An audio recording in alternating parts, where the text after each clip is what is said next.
Assalamualaikum warahmatullahi wabarakatuh. Halo semuanya, perkenalkan nama saya Nur Azizah, NIM 22012023. Saya mahasiswa BK semester 6 di IKIP PGRI Wates.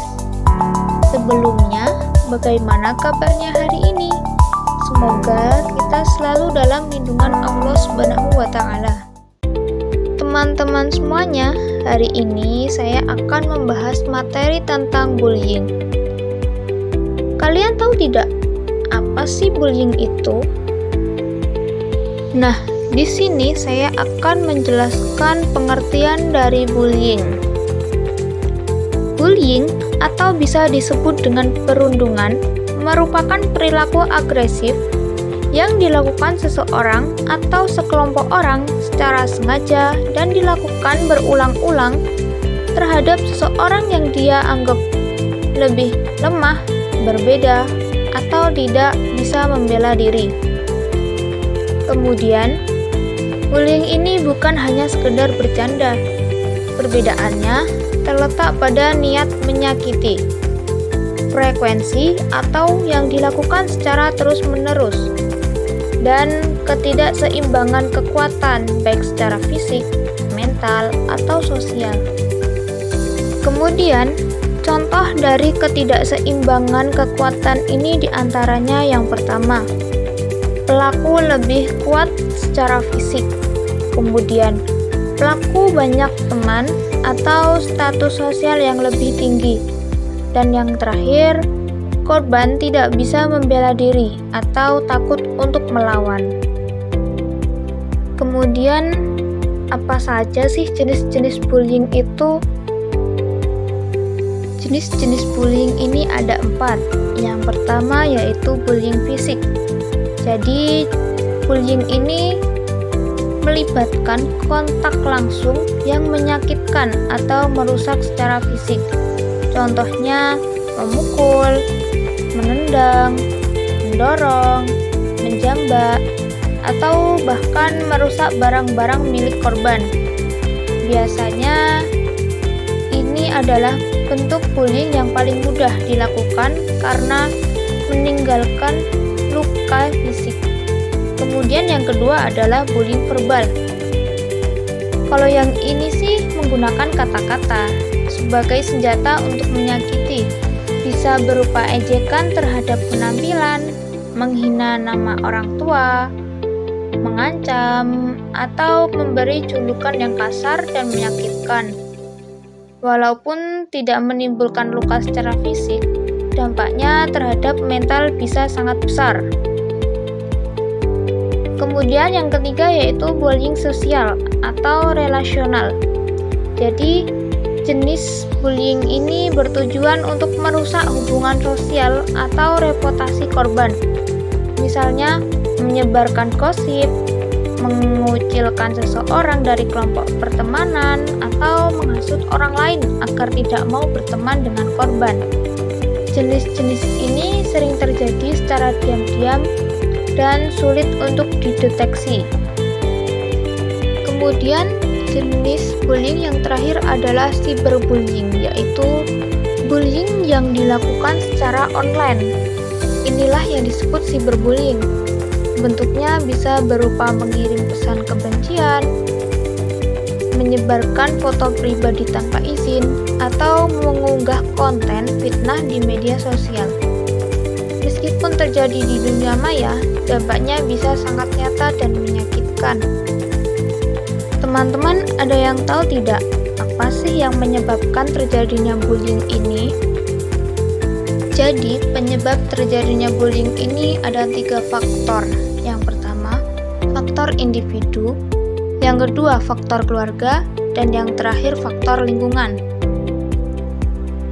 Faktor pertama yang bisa menyebabkan seseorang melakukan bullying adalah faktor dari dalam dirinya sendiri, atau yang kita sebut dengan faktor individu. Misalnya, ada orang yang merasa lebih kuat, lebih populer, atau ingin menunjukkan dominasinya di antara teman-teman lainnya. Mereka merasa harus terlihat berkuasa agar dihormati. Meskipun apapun caranya yang salah, yaitu dengan merendahkan orang lain. Ada juga pelaku yang dulunya pernah jadi korban bullying. Karena pengalaman itu, mereka akhirnya melampiaskan ke orang lain, seolah ingin membalas rasa sakit yang dulu pernah mereka alami. Hal ini menciptakan lingkungan kekerasan yang berulang. Dan yang tidak kalah penting adalah kurangnya empati. Mereka tidak bisa atau tidak mau merasa apa yang dirasakan orang lain. Jadi saat mereka menyakiti, mereka tidak merasa bersalah atau peduli terhadap dampak dari perbuatannya.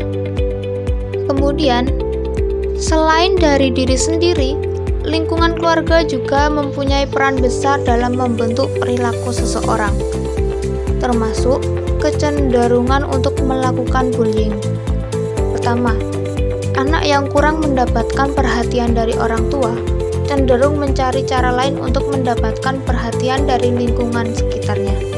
Dan salah satu cara yang salah adalah dengan menunjukkan kekuasaan lewat perilaku agresif atau bullying. Kedua, jika seorang anak tumbuh dalam lingkungan keluarga yang penuh kekerasan, baik itu kekerasan fisik maupun verbal, maka perilaku itu bisa dianggap sebagai hal yang wajar. Mereka belajar bahwa menyakiti orang lain adalah cara untuk menyelesaikan masalah atau menunjukkan kekuatan. Dan yang terakhir, kurangnya pendidikan dari keluarga tentang pentingnya menghargai perbedaan, baik perbedaan fisik, latar belakang, budaya, atau pendapat, bisa membuat anak mudah merendahkan orang lain yang tidak sama dengannya.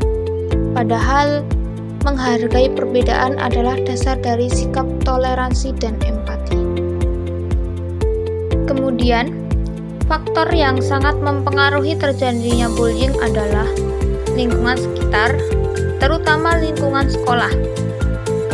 Yaitu pertama, ketika lingkungan sekolah tidak kondusif, misalnya tidak ada pengawasan yang baik, guru tidak respon terhadap konflik, atau suasana sekolah penuh tekanan, hal ini bisa membuat bullying tumbuh subur tanpa pengadilan. Kedua, ada juga budaya di mana perilaku membuli dianggap lucu atau keren. Ini sangat berbahaya karena membuat pelaku merasa bahwa tindakannya diterima, bahkan mendapat dukungan dari teman-teman. Akibatnya, perilaku ini terus berulang dan dianggap normal. Dan yang tidak kalah penting adalah tidak adanya sanksi tegas dari pihak sekolah. Jika pelaku tidak mendapatkan konsekuensi yang jelas, mereka tidak akan jera. Justru mereka akan semakin berani karena merasa tidak akan dihukum. Hal ini membuat korban semakin tidak terlindungi. Kemudian saya akan membahas mengenai dampak buruk dari bullying. Dampak pada korban. Korban bullying biasanya mengalami berbagai dampak yang sangat serius, baik secara emosional, sosial, maupun akademis. Yang pertama, mereka akan merasa takut dan tidak aman berada di sekolah. Tempat yang seharusnya menjadi ruang belajar yang nyaman, justru menjadi sumber kecemasan. Kondisi ini bisa memicu stres, trauma, gangguan kecemasan, atau bahkan depresi. Korban merasa tertekan secara mental dan emosional, dan jika tidak ditangani dengan baik, kondisinya bisa semakin memburuk. Akibatnya, banyak korban yang mulai menarik diri dari pergaulan. Mereka takut untuk bersosialisasi karena kekhawatiran akan menjadi sasaran lagi.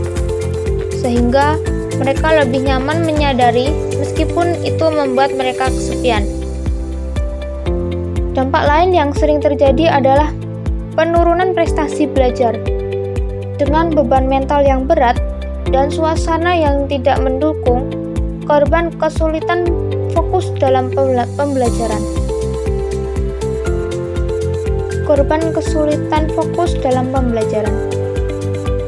Dalam kasus yang berat, Bullying bahkan bisa mendorong korban untuk memiliki pikiran untuk bunuh diri.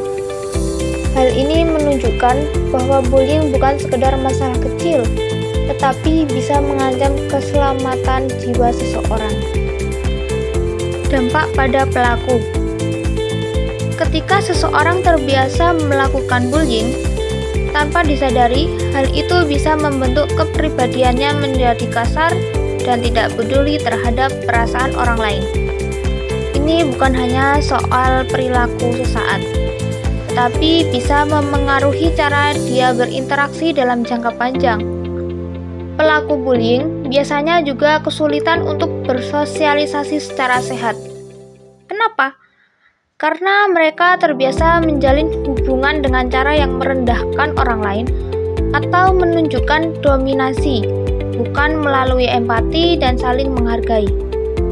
Lebih lanjut lagi, ada resiko yang cukup serius, yaitu keterlibatan dalam tindakan kriminal di masa depan.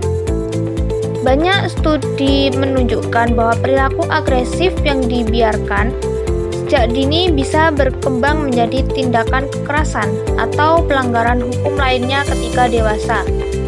Jadi, bisa kita lihat bahwa bullying bukan sekedar masalah kecil. Dampaknya bisa sangat luas, termasuk bagi pelakunya sendiri. Kemudian dampak pada lingkungan sekolah. Bullying tidak hanya berdampak pada korban dan pelaku, tetapi juga pada lingkungan sekolah secara keseluruhan. Pertama, suasana belajar menjadi terganggu. Ketika bullying terjadi, fokus belajar tergeser oleh rasa takut, kekhawatiran, atau konflik antara siswa.